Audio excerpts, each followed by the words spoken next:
Donc, j'irai, madame, en Israël à l'invitation des autorités officielles israéliennes. Marine Le Pen, c'est à la fois la Shoah et la Gay Pride, le sentier et la cage aux folles, et c'est clair que de ce point de vue-là, elle est complètement sur une ligne pro-israélienne, ce qui est normal. Elle sait qu'il y a le pouvoir, qu'il y a l'argent, qui tient les médias, qui tient les banques. Par conséquent, elle va dans le sens du vent, c'est normal. Hein. Elle n'a aucun courage, cette femme-là.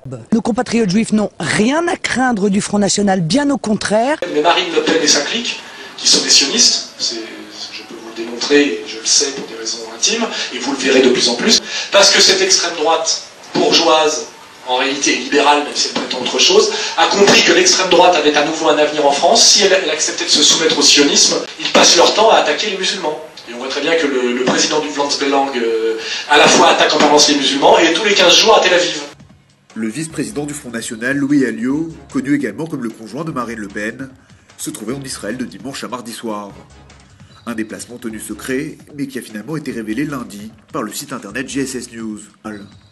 Selon ses proches, la présidente du Front National nourrit de longue date le désir de se rapprocher d'Israël. Donc, j'irai, madame, en Israël à l'invitation des autorités officielles israéliennes. Et ces gens-là déclarent leur allégeance et leur amour total de l'État sioniste. Il y a également au Parlement européen des groupes Europe-Israël dans lesquels on retrouve, alors c'est très étrange, des gens comme Monsieur Gobert, alors bon, qui est un ami de Sarkozy, qui est président de la LITRA, mais également Marine Le Pen. Personne ne peut croire que Monsieur l'ambassadeur se soit trompé de porte. Pour Marine Le Pen, sa rencontre avec l'ambassadeur d'Israël à l'ONU était tout sauf le fruit d'un malentendu. Il s'agissait de la première fois qu'un représentant de l'État hébreu rencontrait publiquement la présidente du Front National. Nos compatriotes juifs n'ont rien à craindre du Front National, bien au contraire, bien au contraire, bien au contraire. Marine Le Pen a montré qu'elle faisait partie de ces droites nationales qui sont financées par l'État d'Israël pour faire de l'anti-islamisme. C'est clair et c'est net.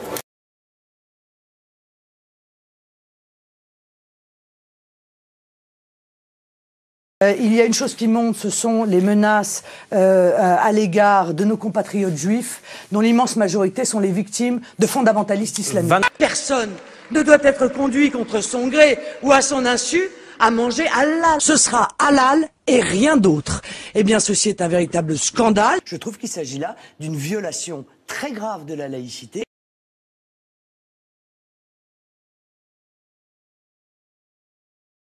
En ce sens, je suis convaincu que la communauté juive ne sera jamais taxée d'atteinte à la laïcité, que dans la discrétion mais le respect des principes religieux, nous pourrons continuer l'abattage rituel selon les règles que j'ai définies tout à l'heure, et à ce titre, je sais pouvoir compter sur le pouvoir politique pour mesurer notre confiance, savoir qu'ils nous font confiance et continuer main dans la main pour que nos lois religieuses soient respectées.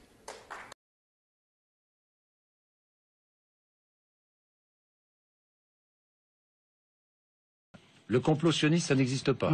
À vos yeux? Non. Non? Non. Bon.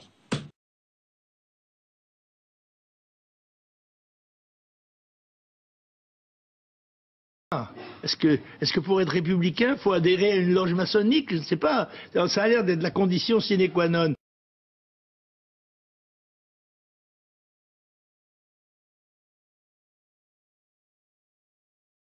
L'ouverture façon Marine Le Pen, ça donnait ça en juin dernier. Gilbert Collard est l'invité VIP, mais un autre converti attire ce jour-là notre attention. Sur ses boutons de manchette, le symbole de la franc-maçonnerie. Le compas du grand architecte. Ce que je veux vous dire aujourd'hui, c'est que chez vous, aujourd'hui, c'est chez moi. Un franc-maçon applaudi par des frontistes, la scène est étonnante. Surtout quand on se souvient des sorties virulentes de Jean-Marie Le Pen depuis 30 ans. La presse gauchiste et maçonne dressée contre nous. Il n'est peut-être pas mauvais que le grand maître du Grand Orient ait révélé publiquement le rôle que joue cette organisation secrète dans le complot d'esprit contre le Front National. Le CRIF et le Grand Orient de France du même côté, ça ne m'étonne pas. Je dirais même que ça me rassure. Une diatribe qu'on n'entend plus dans la bouche de Marine Le Pen. Des francs-maçons bienvenus au front. Sur les francs-maçons comme sur le reste, Jean-Marie suit désormais à la lettre la ligne imposée par Marine. Bonjour Monsieur Le Pen. Est-ce que c'est une ouverture qui peut aller jusqu'à accueillir des francs-maçons au Front National? Je crois qu'il y en a déjà, je pense. Depuis longtemps? Ben, j'en sais rien, mais je crois qu'il y en a. En tous les cas, il n'y avait pas d'objection à ce qu'il y en ait. Gilbert Collard attire une nouvelle fois les caméras. Le président du comité de soutien de Marine Le Pen est lui aussi franc-maçon. Sur les réseaux sociaux, Collard assume son appartenance à la franc-maçonnerie. Il dit être frère depuis l'âge de 18 ans. L'avocat médiatique se revendique de la Grande Loge nationale de France, une obédience classée à droite.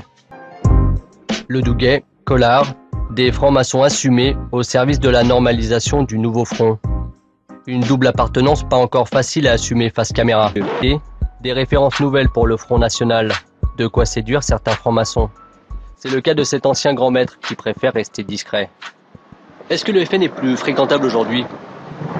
Parce qu'il a réellement changé. C'est indiscutable, bien sûr. Il ne pose pas les mêmes problèmes. Aujourd'hui, recevoir Marine Le Pen dans une loge, est-ce que c'est envisageable? Il y a de plus en plus de loges qui ne seraient pas contre le fait de vous recevoir et de parler avec vous. Écoutez, je pense que sur un certain nombre de sujets, on peut effectivement parler de l'avenir de la France. Alors, y a-t-il une stratégie du Front National pour attirer les francs-maçons? S'il y a des gens qui sont au Front National et qui ont de surcroît une partie, qui participent de surcroît à des loges, tant mieux, tant mieux, tant mieux. Des frères bienvenus au Front National, ça énerve les tenants de l'extrême droite à l'ancienne. Exemple, Thomas Joly, désormais secrétaire général du Parti de la France, un mouvement qui regroupe des déçus du FN. Il y a un changement idéologique du Front National, c'est évident, et je pense qu'il y a une influence franc-maçonne dans ce changement idéologique au Front National. Il y avait dans son discours de nouvelle présidente du Front National de forts clins d'œil évidents à la franc-maçonnerie. Et en fait, il y a deux réseaux puissants aujourd'hui qui disent à Marine Le Pen, tu peux y aller à condition de taper sur les musulmans, car nous ne pouvons pas assumer la responsabilité historique de ce racisme qui ne dit pas son nom. C'est Israël, parce qu'il faut que le conflit de civilisation puisse sauver ce pays qui n'est plus sauvable par les droits de l'homme, l'anticolonialisme et l'antiracisme, voilà. Et aussi le réseau laïque français qui est très puissant, qui s'appelle le réseau maçonnique, réseau maçonnique.